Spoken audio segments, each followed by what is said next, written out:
So আমি তো first time লাইফে হেয়ারে বোটক্স ট্রিটমেন্ট করালাম। ন্যানোপ্লাস্টিয়া করার পর এই ফার্স্ট টাইম আমি বোটক্স ট্রিটমেন্ট করালাম। ন্যানোপ্লাস্টিয়া করার প্রায় ১ থেকে ১.৫ বছর পরে কিন্তু বোটক্স ট্রিটমেন্ট করালাম। আর আগে আমার চুলটা ঠিক এরকম লাগছিল।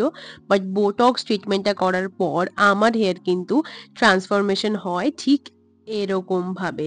অ্যান্ড চুল অনেকটা লং মনে হচ্ছে, যেটা আমি দেখে ভীষণ অবাক হয়ে যাই।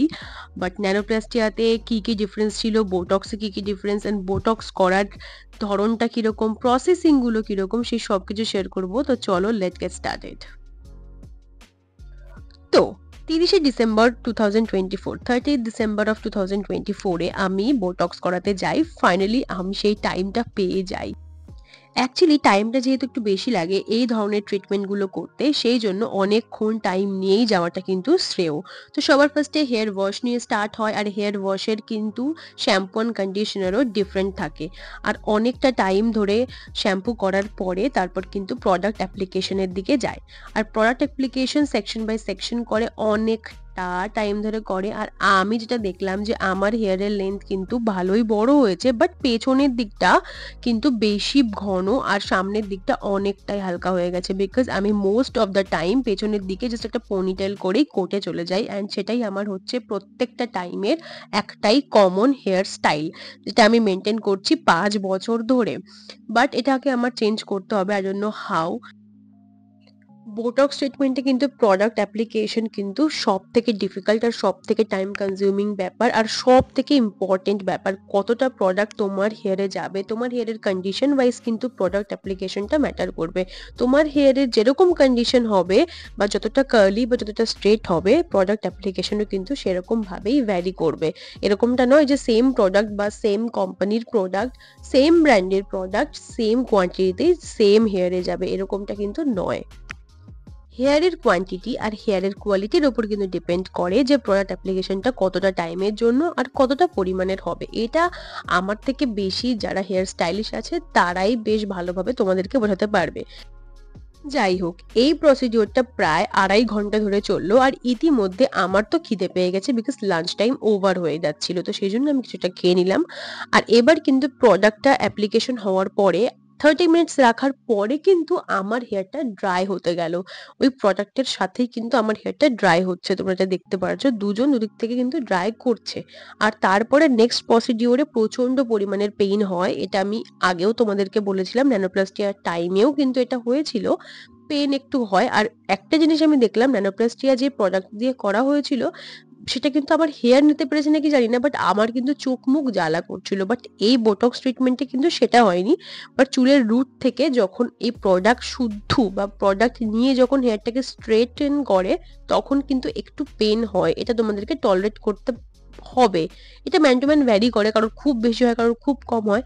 আমার মোটামুটি হচ্ছিল পেন। দেখো, ফার্স্ট তো ইউ আর এনজয়িং যে বাহ, চুলটা বেশ স্ট্রেট হচ্ছে, দেখতে বেশ ভালো লাগছে। আর আমি তো পার্সোনালি স্ট্রেট হেয়ার বেশি পছন্দ করি, মানে আমার ম্যানেজেবল হেয়ারটাই বেশি পছন্দ হয়। আমার চুলটা বরাবরই একটু স্ট্রেট ছিল, বাট একটু ম্যানেজেবল কম ছিল। বাট আফটার সাম টাইম যখন প্রচন্ড পরিমাণের পেন হবে আর এত টায়ার্ড লাগবে না, কোমর ব্যথা করবে যে বিশ্বাসই করতে পারবে না। দেখো, এই স্টেজে কি হয়, বেসিক্যালি যে প্রোডাক্টগুলো হেয়ারে অ্যাপ্লাই করা হয়েছে সেই প্রোডাক্টের সাথেই কিন্তু তোমার চুল কম্ব করে স্ট্রেট করা হচ্ছে ইনস্ট্রুমেন্টের সাথে। তো প্রোডাক্টগুলো যেটা ইউজ করা হয়েছিল সেগুলো কিন্তু হেয়ারের লেন্থের মধ্যেই রয়েছে, সেগুলো কিন্তু বেরিয়ে যায়নি। তো প্রোডাক্টের তো একটা ভার আছেই, আর সাথে তোমার হেয়ারের ভার, আর সাথে কিন্তু যেই প্রোডাক্টগুলো অ্যাপ্লিকেশন হচ্ছে যেই ইনস্ট্রুমেন্ট দিয়ে সেটার একটা ভার। তো সবকিছু নিয়ে চুলটা হেভি ফিল করা, মাথাটা হেভি ফিল করা, ইটস ভেরি নর্মাল। আর তার থেকেও বড় টাস্ক হচ্ছে, যেহেতু অনেক টাইম কনজিউমিং ব্যাপার, 6 আওয়ার্স তোমাকে বসে থাকতেই হবে, তো সেই জন্যে ইটস নট আ জোক। কোমরটা পুরো 12টা বেজে যায়, যেটা আমার সাথে হয়েছিল। বাট লাকিলি যেখানে আমি গেছিলাম সেখানে লাইক 4 to 5 ইয়ার্স ধরে আমি সেখানে যাই, তো সেক্ষেত্রে তার সাথে একটা কমফোর্ট জোন আছে বলে একটু কম বোর হচ্ছিলাম। বাট বেসিক্যালি আমি চাইছিলাম যে একটু তাড়াতাড়ি শেষ হোক, বাট টাইমটাই এতটা বেশি আর যেহেতু প্রসেসিংটাই এতটা টাইম লেগে যায়, তো আই কান্ট হেল্প ইট। তবুও এই স্টেজে আমার চুলটা ওয়াশ হয়ে গেল একবার, আর এখন একবার কন্ডিশনার ইউজ করে 10 to 15 মিনিটস বসিয়ে রাখা হলো অ্যান্ড দেন ফাইনালি সিরামটা ইউজ করে ভালোভাবে ড্রাই করতে হবে। আর সেই প্রসেসিংটা কিন্তু মেন, মানে স্ট্রেট করতে গেলে তোমাকে আপওয়ার্ডস থেকে নিচের দিকে পুল করতে হবে, নিচের দিকে পুল করতে হবে, নিচের দিকে টানতে হবে ব্যাপারটাকে। আর যেহেতু সেদিনকে আমাবস্যা ছিল বলে মা আমাকে অলরেডি বলে দিয়েছে ফোনে যে চুল কিন্তু কাটা যাবে না, তো সেজন্য আমি চুলটা কিন্তু সেদিনকেও ফাইনাল টাচটা দিতে পারিনি। আর সেই জন্য আমাকে এক্সট্রা আরও একদিন যেতে হয়েছিল। আর শ্যাম্পু কন্ডিশনার যেটা ওরা দেবে বলেছিল সেটাও আমি অর্ডার করে এসেছিলাম সেই দিনকে। তো ফাইনালি তো আমার চুলটা বেশ ভালোই লাগছিল, ম্যানেজেবল লাগছিল, বাট যেহেতু কাটিংটা হয়নি তো সে ফাইনাল ফিনিশিংটা কিন্তু এখনো বাকি ছিল। আর এটা কিন্তু 30শে ডিসেম্বর। নেক্সট আরো দুটো ক্লিপ আমি অ্যাড করছি। So hi guys, it's 1st January, 30শে ডিসেম্বর আমি করাই, তো আজকে থার্ড ডে হচ্ছে, but technically it's second day of doing my hair. তো বোটক্স ট্রিটমেন্টের 2 দিন পরে আমার চুল একটু বেঁকে গেছে। এটা আমারই দোষে হয়ে গেছে, বিকজ আমি একটু এরকম এরকম করছিলাম, দেন এরকম করছিলাম। আর যেহেতু কালকে পিকনিকও ছিল, দেন আমার দাঁতের অবস্থা খুব খারাপ ছিল, ভীষণ পেন হচ্ছিল বলে আমাকে সেখানে যেতে হয়েছিল। বাট বাড়িতে আমি থাকতে পারিনি একদম যত্ন করে, যেটা থাকতে হয় অ্যাটলিস্ট 2 দিন তো থাকতেই হয় আফটার মানে ডুইং আ ট্রিটমেন্ট, সেটা আমি করতে পারিনি। বাট নাও আমার হেয়ার এরকম পরিস্থিতি দেখতে পাচ্ছ, নিচের দিকটা একটু মুড়ে মুড়ে গেছে, আই কান্ট হেল্প ইট। আর সাইডের দিকটা একটু এরকম বেঁকে গেছে। ওকে, নাও দ্য থিং ইজ আমি কিন্তু এখনো চুলে ট্রিম করাইনি, মানে ফাইনাল ফিনিশিং যেটা হয় সেটা কিন্তু দিইনি, বিকজ অলরেডি অনেক লেট হয়ে গেছিল, নাম্বার 1। নাম্বার 2, আমাবস্যা ছিল সেদিনকে, তো আমি এগুলো মানি। পূর্ণিমা অমাবস্যা আমার মা স্পেশালি প্রচন্ড পরিমাণের মানে, আর আমাকেও মানায়, আর সেগুলো মানলে আমার মনে হয় যে হেলথ একটু ভালো থাকে। তো সেই জন্যে আমি সেদিনকে ট্রিম মানে কাট করাইনি, কোনো কাটিংয়ে আমি যাইনি। তো ফাইনাল ট্রিটমেন্টটা বা ফাইনাল ফিনিশিংটা কিন্তু এখনো আমার চুলে বাকি আছে, সেটা কিন্তু করবো আমি ফ্রাইডেতে গিয়ে। ঠিক এরকমই লাগবে আমাকে, আমি ক্লিপ অ্যাড করে দেবো।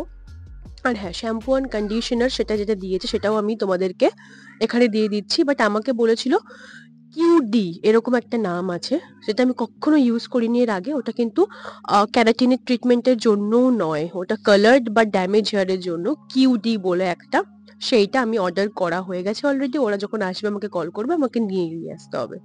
তো এটা হচ্ছে ব্যাপার। তো আমি যখন একটা ওয়াশ করাতে যাবো আর হেয়ারটা কাট করাতে যাব, তখন শ্যাম্পুগুলো একবারে নিয়ে আসবো, এটা হচ্ছে প্ল্যান। তো শ্যাম্পুগুলো ডিটেলস আমি তোমাদেরকে দিয়ে দিলাম। শ্যাম্পুটা হচ্ছে হেল্প করে ড্যামেজ আর কালার হেয়ারের জন্য। যে ট্রিটমেন্টটা আমি করিয়েছি বোটক্স ট্রিটমেন্ট, সেটাতেও একটু হেল্প করে সেটাকে প্রমিনেন্ট রাখার জন্যে। ওকে, তো শ্যাম্পুটার ডিটেলস আমি বলে দিলাম। শ্যাম্পুটা ড্যামেজ হেয়ারের জন্য, যেহেতু আমি প্রচন্ড পরিমাণে কালার করি, তো সেই কালার হেয়ারের জন্য শ্যাম্পুটা পুরোপুরি অ্যাপ্রোপ্রিয়েট। আর ইউজ করার পরে ডিটেলসে আমি আরও বলতে পারবো ভালোভাবে। তো এবার দ্য মেন থিং ইজ যে আফটার 1 মান্থ কীরকম কী থাকে, কারণ এখন অবধি আমি চুলে যেহেতু ক্লিপ দিইনি, ক্লাচার দিইনি, দেন রিবনও দিইনি, কারণ আমি তো কোর্টে যাই, তো সেক্ষেত্রে যে কাজটা আমি করি পুরো মানে রাশ লাইফ আমার, তো সেক্ষেত্রে আমি অতটা ধ্যান রাখতে পারবো না, এটা খুবই খুবই এভিডেন্ট। তো সেই জন্যে দেখা যাক যে 1 মান্থ পরে কিরকম থাকে, ন্যানোপ্লাস্টিয়া বেটার না বোটক্স বেটার, সেভাবেই আমি তোমাদেরকে বলতে পারবো। So yeah guys, that is my before and after doing the Botox treatment. আগে আমার চুলটা এরকম ছিল, and after doing the treatment of Botox my hair is look like this. And I'm a little bit satisfied with this treatment, but দেখা যাক যে after 6 months বা after 3 months ব্যাপারটা কীরকম থাকে, so stay tuned for that.